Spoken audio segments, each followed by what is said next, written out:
Yeah. Am I here? Yeah, you're there. Okay. I'm West. This is Kelley. Welcome to WestGoesWandering. What's going on? Dude, not much. Just traveling, doing a bunch of cool stuff. We used to work together. We used to work together. We tried to do a project, a podcast, interviewing normal people about their normal lives, getting everybody's life story. And I thought we should recreate that here. Cool. I like it. Good. Because if you don't, then you're coming along for the ride anyway. Let's go. So we're in Chagrin Falls, Ohio. Chagrin Falls, Ohio. Yes. Correct. Very Stepford lives. Yeah, for sure. Very Stepford. Not very many fences, Not many fences? which I like. I find that appealing. Zero sidewalks, which I don't like. No sidewalks. Crazy drivers. Absolutely. Ohio's known for crazy drivers. At least from my perspective. And yours now. And mine now, yeah. What brought you to Ohio? What brought me to Ohio? I moved out here a little over 9 months ago. Got married. My wife lives out here in Chagrin Falls, Ohio. Obviously getting married. And also expecting a child. Figured that would be the best place for me to relocate. Yeah. And you have children, Yes. and as your shirt implies, I'm awesome like my daughters. yeah. Yeah. And you love the crap out of those little parasitic human snotbags. 3 daughters of my own and 1 stepdaughter. Yeah. I don't know how you do it. I don't know why you'd want to do it, but you seem very enamored with the with fatherhood. I love it. It's a journey unto itself. It's hard to describe. Obviously, there's good days, there's bad days, there's tough times, but it's a lot more fun than it is that. When we met, we worked together in basically sales. And then before that, what did you do? Before there, man, variety of different jobs. Yeah, it was sales, customer service, and then prior to that, I worked at a juvenile delinquent group home. And then before that, I was in the military. What branch of the military were you in? I was in the Marine Corps. Yeah. Traveling the world? Traveling the world, seeing the world. When I met you, I did not get a Marine Corps vibe. And I think I've told you this, but I got a very CrossFit dude bro vibe off of you. Yeah. Yeah. And then we worked together on something, or something brought us together in the office, and it all worked out from there, it seemed like. Yeah, definitely. Once I dismissed those preconceived notions a little bit. Yeah. I think we all do that. We all judge a book by its cover. And I think it do each one of us in the world a hell of a lot of good if we could sit down and have a conversation with someone. I agree. And leave all those preconceived notions to the side. And that was what you wanted to accomplish with Pinecone Diaries, correct? I would say Shine a light on just individual humanity and experience. Yeah, we all have different experiences in life, and we all are growing exponentially at different rates. And so, for each one of us to really take a step back, listen to another person, listen to someone else's perspective on what they're going through, because we never know like what each individual person is going through. That's very true. And I think it's really come to light over the last 2 years of like each one of us has internal battles. And we may be able to smile on the outside. We may be able to continue with our day-to-day, normalities. But on the inside, you're just wrecked. And you tear yourself apart. For my viewers that have been in a coma for the last 2 years, did something happen? Well, I mean, I think for the viewers who have been in a coma the last 2 years, I would say COVID-19, a pandemic, shut down the entire world. On the heels of a very controversial president. In the U.S. at least? In the U.S. at least. Yeah. And we're back. Social media. It's only as toxic as you let it be. Yeah, I'd say that's an accurate statement. Like, what are you using it for? Are you using it just for fun? Are you using it for your business? And if so, are you able to let it naturally and organically occur? Or are you so caught up with, oh, I have to make so many posts per day, whatever it may be? Are you able to just use it as a tool and not let that dictate exactly what you're doing? And there's always going to be give and take, especially if that's your business. Mm-hmm. Like you have to get stuff done, but you don't have to be a slave to an algorithm that doesn't care at all about you. No, they don't give a shit. The algorithm doesn't care.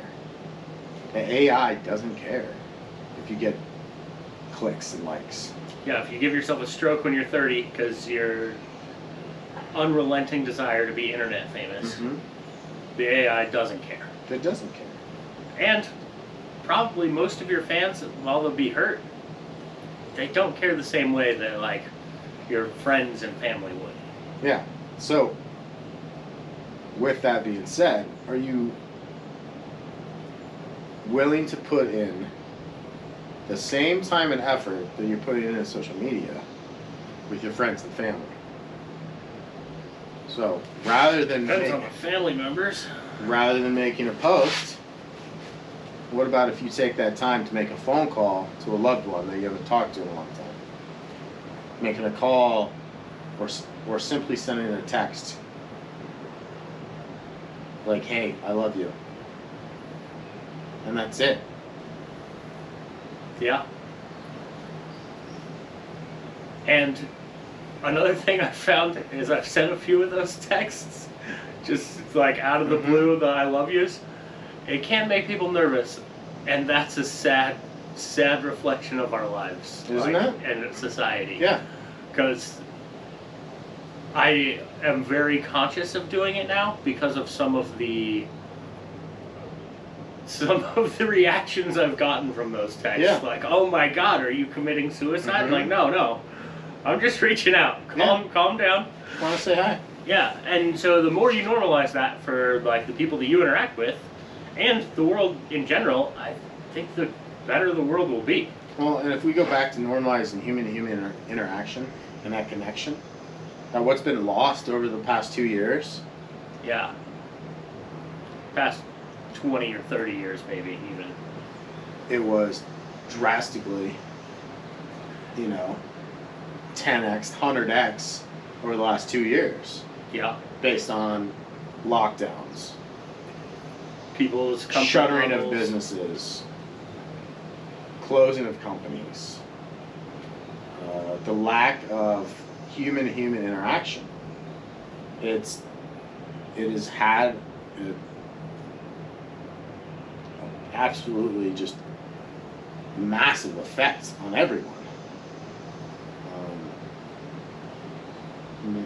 And so to have that human-human interaction and to really bring that back to the forefront of showing compassion, showing understanding for other human beings, and for being a safe harbor for individuals to come to you and speak their truth, be like, this is where I'm at, this is what I'm feeling.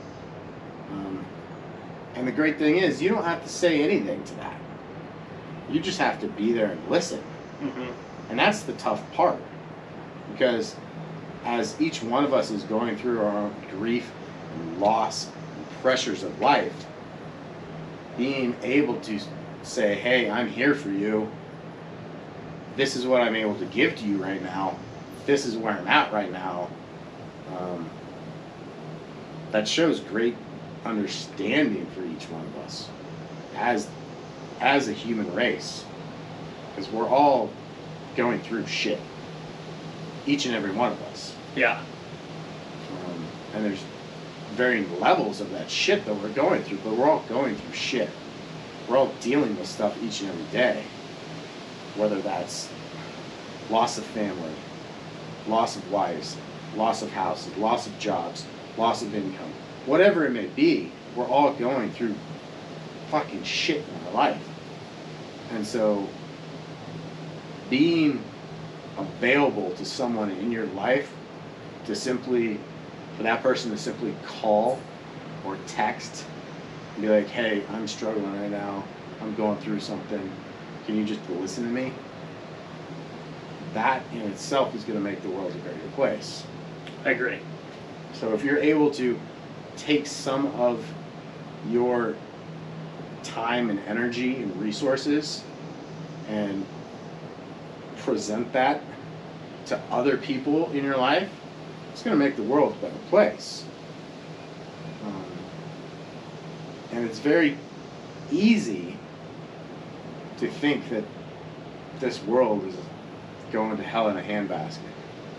It's very easy to go, but if you take a step back, you have face-to-face conversations, face-to-face interactions, you can start to see that we're gonna be okay. Yeah.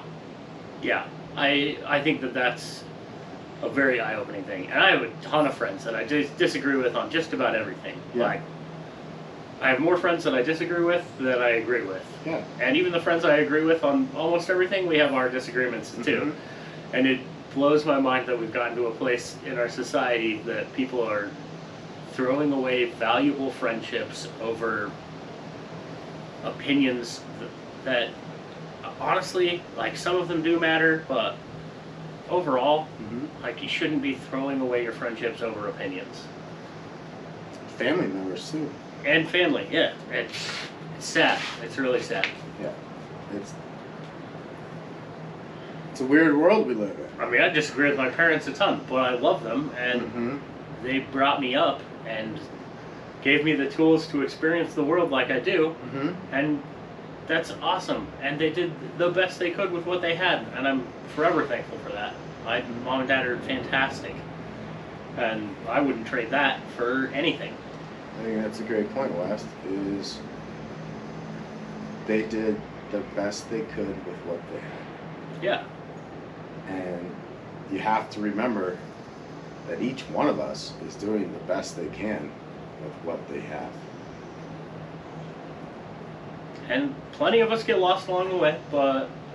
Absolutely. And people have much shittier experiences than other people and much better, but you can't do anything about that. What you can do is you can try to make your experience and the people around you experience a little bit better. A little bit better. Yeah.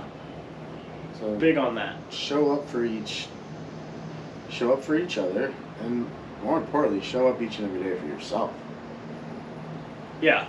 Something that you said earlier, like, something that seems infinitely more important to me is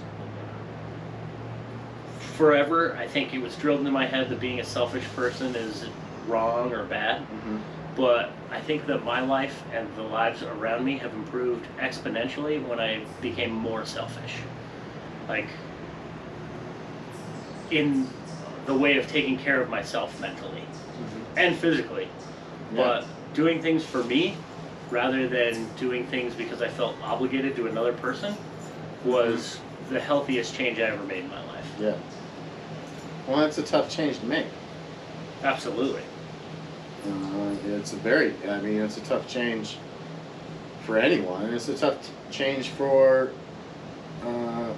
parents to put yourself first so you can better show up for your family.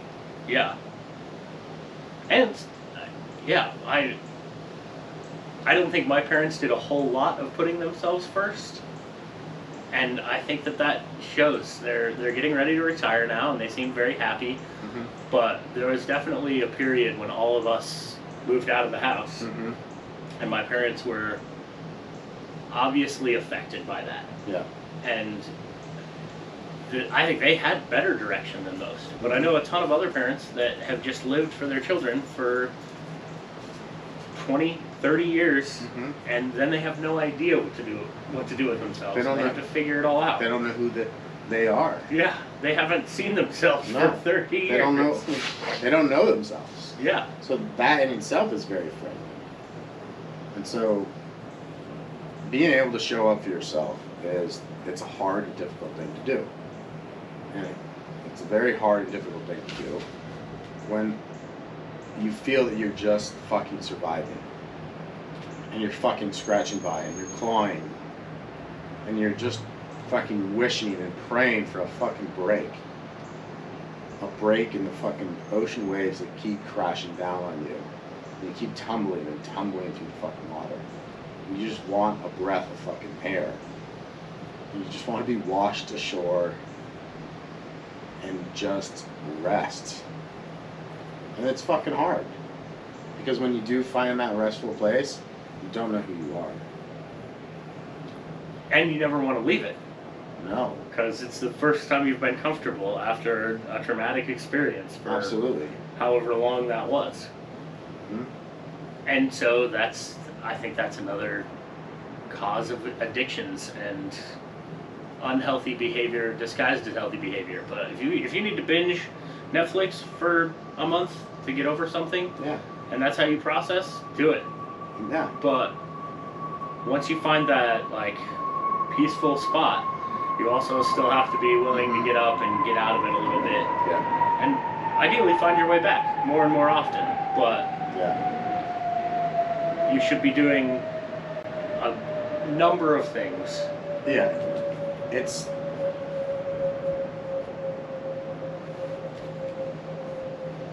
It's a great thing, and sometimes the easiest thing is to just distract yourself. Yeah. I've had a lot of luck with the distract myself method. Yeah. Is it the most healthy way? No.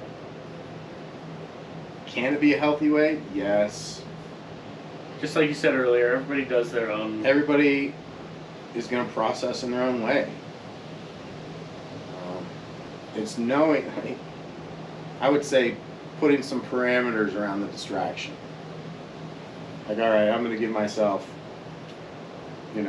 this amount of time, and this is what I'm going to do with it. And not just only doing that. An indefinite period to be miserable. Yeah, you're gonna continue to just sit in the fucking stuck.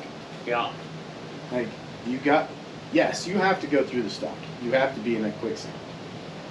Eventually, you have to find the vine to pull yourself out of that quicksand. You have to find whatever sparks you, whatever your passion is, whatever that desire is to get you out of that quicksand and give you that little nudge along.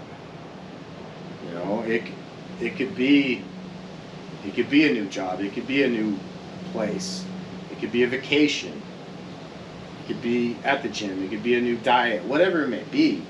There has to be a desire, a want to make that change.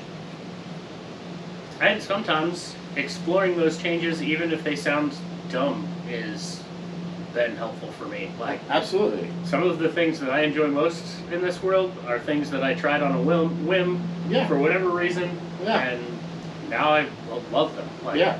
the Wim Hof method for me, I know we've talked about it. Like, when I was first introduced, I was like, oh no, that's stupid. That's mumbo jumbo. Yeah. But it just feels good. Yeah. And so I do it as much as possible now. The cold showers, the meditation, like, there's something about that adds to my life, or that I enjoy at the very least. Yeah. Well, and each person's going to have that. Mm-hmm. And it's like, just having the wherewithal to be like, you know what, I'm going to try that. And you go do it. It doesn't matter. All right, you spend $50 on like an art class or a pottery class or painting class or a gym membership or sign up for a 5K, do whatever it may be. You may not like it. You don't know though. Yeah. And as far as those 5Ks go, I've done a lot of them, and I thought they were stupid at first. But the communities around those things, They're fun. They're fun. Like, and everybody there is overwhelmingly positive for at least that 2-hour period of time that you're doing it. And unless you're a complete slug or horribly disabled, you can do a 5K. Yeah. Like, it's not hard to walk. Go and do it. 5K. No. And probably good for you just to get outside and be around positive people for a little while. Get outside, get some movement. Mostly not going to talk about politics, and they're going to talk about whatever event the 5K is for, which is 99.9% good causes. Mm-hmm. So yeah, so do something like that, or if you can't afford to do something like that, just walk around the park. Yeah. I love walking around. I explored every park in Reno before I left, and some of those parks are really cool. When's the last time, as an adult, an individual went to a park and just went down a slide? Oh, I don't know. Yeah. I don't think I've ever seen an adult do that outside of Instagram. I have. It's fantastic. Well, quit being so childish, Kelly. No, it's fun. No, you're ruining the whole segment. No. Bit over. No. We went too positive to Mr. Rogers. Well, Kelly, thanks for chatting with me, man. Absolutely, man. Thanks for stopping in. Yeah, thanks for having me. Yeah. And sure I'll see you around. Yeah, we'll be around. For sure. This won't be the last. This won't be the last We'll West Kelley adventure. We'll have more conversations. Yeah, maybe we can relive Pinecone Diaries at some point somehow. More tickets. More tickets. More tickets on the ride. Yeah. All right, dude. Cool, man.